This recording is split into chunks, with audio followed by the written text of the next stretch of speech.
So hello everyone, मेरा नाम सौरभ है और आज मैं आप सबके सामने एक बहुत छोटा सा क्वेश्चन लेके आया हूँ। इंटरनल ऑडिट के ऊपर क्वेश्चन है। So without wasting any time let's get started with this question. November 2018 new syllabus में 4 नंबर का एक क्वेश्चन आया था।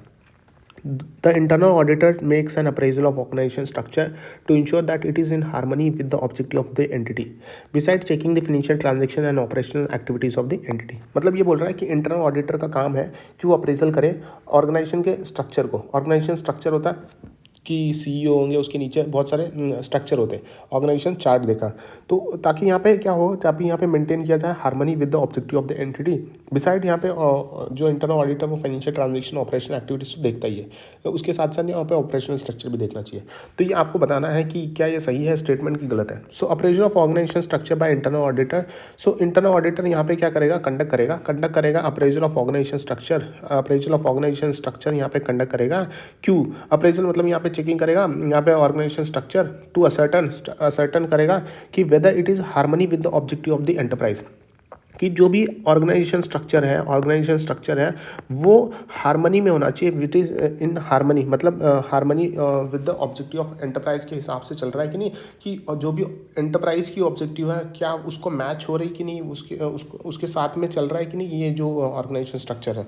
Weather the assignment of responsibility is in consonance therewith, जो भी रिस्पॉन्सिबिलिटी दिया जा रहा है वो क्या एग्रीमेंट विद अदर्स है। सो जो ऑब्जेक्टिव है ऑर्गेनाइजेशन का क्या उस तरफ चल रहा है कि नहीं है responsibilities. So whether it is a harmony with the objective of enterprise. दो पॉइंट है। Appraisal of organisation structure ascertain करता है कि क्या whether it is harmony with the objective of enterprise, whether it is in the harmony with the objective of enterprise, पहली बात। दूसरी बात यहाँ पे क्या जो whether the assignment of responsibility जो दिया जा रहा है क्या वो कॉन्सनेंस देयर विद है, मतलब it is in agreement with others. So agreement में होना चाहिए। सो अगर ये चीज़ें यहाँ पर इंटरनल ऑडिटर चेक करता है, for this purpose internal auditor यहाँ पे क्या चेक करेगा, फॉर दिस पर्पज़ यहाँ पे इंटरनल ऑडिटर चेक करेगा, रिव्यू इंटरनल ऑडिटर चेक करेगा कि एग्जामिन सबसे पहले करेगा organisation chart, to find out whether the structure जो है वो सिंपल है कि नहीं, इकोनॉमिकल है कि नहीं, एंड नो फंक्शन जो है वो अनड्यू डोमिनेंस नहीं होना चाहिए एक दूसरे के ऊपर। सो यहाँ पे जो सबसे पहले चेक करेगा ऑर्गेनाइजेशन चार्ट, जो कि ताकि वो फाइंड आउट करेगा कि स्ट्रक्चर जो है ऑर्गेनाइजेशन स्ट्रक्चर जो है सिंपल होना चाहिए, इकोनॉमिकल होना चाहिए, और कोई भी फंक्शन ऐसा नहीं होना चाहिए जो अनड्यू एडवांटेज या अनड्यू डोमिनेंस क्रिएट करे ओवर द अदर्स। पहला पॉइंट। दूसरी पॉइंट यहाँ भी आती है कि इंश्योर करे कि जो रिस्पॉन्सिबिलिटी है मैनेजर स्टाफ की, जो मैनेजर स्टाफ है हेडक्वार्टर के ऊपर, हेडक्वार्टर में जो मैनेजर स्टाफ बैठे हैं वो ओवरलैप ना हो जाए। जो रिस्पॉन्सिबिलिटी मैनेजर स्टाफ हेडक्वार्टर में दी गई है वो ओवरलैप नहीं होना चाहिए with those of the chief executive और ऑपरेटिंग यूनिट्स। सो एक कंपनी है जिसका हेडक्वार्टर समझो दिल्ली में है, उसके बहुत सारे लोकेशन ब्रांचेस है, शिमला में है, मुंबई में है, अलग अलग जगह। तो यहाँ पे जो स्टाफ बैठा हुआ है मैनेजर स्टाफ, उसकी जो रिस्पॉन्सिबिलिटी है और यहाँ पे जो सीईओ बैठे हैं इनकी रिस्पॉन्सिबिलिटी ओवरलैप नहीं होनी चाहिए, ये इंश्योर करना है। Second point.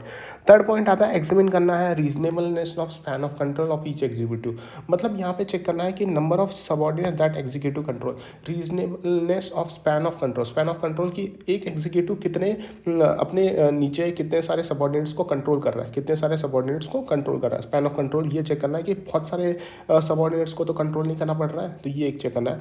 He should examine whether there is a unit of command, कि यूनिट ऑफ कमांड होना चाहिए कि एक पर्सन जो है वो रिपोर्ट करे कि कोई एक ही सुपीरियर को, वन और टू सुपीरियर, ज़्यादा से ज़्यादा two superior. So whether each person reports only to one superior, एक ही सुपीरियर को।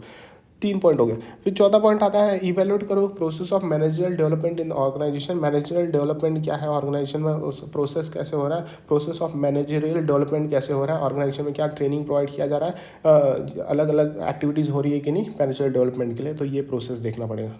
फिर आता है लास्ट वाला पॉइंट, यहाँ पे रिव्यू करना पड़ेगा the manner in which activities of enterprise are grouped for managerial control so that as to find out whether responsibility authority are harmony with the grouping pattern. So यहाँ पे सबसे पहले यहाँ पे मैनर, कौन से मैनर में जो एक्टिविटीज़ है ऑर्गेनाइजेशन का वो ग्रुप किया जाता है, कि कौन से फंक्शन जो ऑर्गेनाइजेशन से फाइनेंस है, अकाउंटिंग है, फिर मार्केटिंग है, बहुत सारे फंक्शंस होते हैं। सो कौन से मैनर में एक्टिविटीज़ को ग्रुप किया जा रहा है ऑर्गेनाइजेशन के, and group for the manager control, और मैनेजर कंट्रोल कैसे ग्रुप किया जा रहा है, find out whether responsibility and authority जो है, रिस्पॉन्सिबिलिटी और जो अथॉरिटी है वो इन हार्मनी होनी चाहिए विद द ग्रुपिंग पैटर्न के हिसाब से होनी चाहिए। सो अगर हम यहाँ पे फटाफट रिवीजन करें तो इंटरनल ऑडिटर यहाँ पे क्या करेगा, अप्रेजल ऑफ ऑर्गेनाइजेशन स्ट्रक्चर करेगा ताकि वो असर्टन कर पाए कि यहाँ पे whether it is harmony with the objective of enterprise, पहली बात। दूसरी बात, weather the assignment of responsibility in consonance, मतलब एग्रीमेंट होना चाहिए। Now for this purpose internal auditor यहाँ पे चेक करेगा, इंश्योर करेगा कि जो ऑर्गेनाइजेशन चार्ट है वो सिंपल होना चाहिए, इकोनॉमिकल होना चाहिए, और कोई भी फंक्शन एक दूसरे के ऊपर अनड्यू इन्फ्लुएंस नहीं होना चाहिए, अनड्यू डोमिनेंस नहीं होना चाहिए, पहला पॉइंट। सेकंड पॉइंट आता है ऑर्गेनाइजेशन जो इंश्योर करना है कि जो रिस्पॉन्सिबिलिटी है मैनेजमेंट स्टाफ की हेडक्वार्टर में वो ओवरलैप नहीं होना चाहिए chief executive at operating units, ये सेकंड वाला पॉइंट। थर्ड वाला पॉइंट आता है कि यहाँ पे होना चाहिए स्पैन ऑफ कंट्रोल, रीजनेबलनेस होना चाहिए कि नंबर ऑफ जो एग्जीक्यूटिव है बहुत सारे लोगों सबऑर्डिनेट्स को यहाँ पे कंट्रोल नहीं करनी चाहिए, और यहाँ पे उसी में एक पॉइंट आता है कि ईच पर्सन यहाँ पे रिपोर्ट करेगा केवल एक सुपीरियर को, that is there is a unit of command.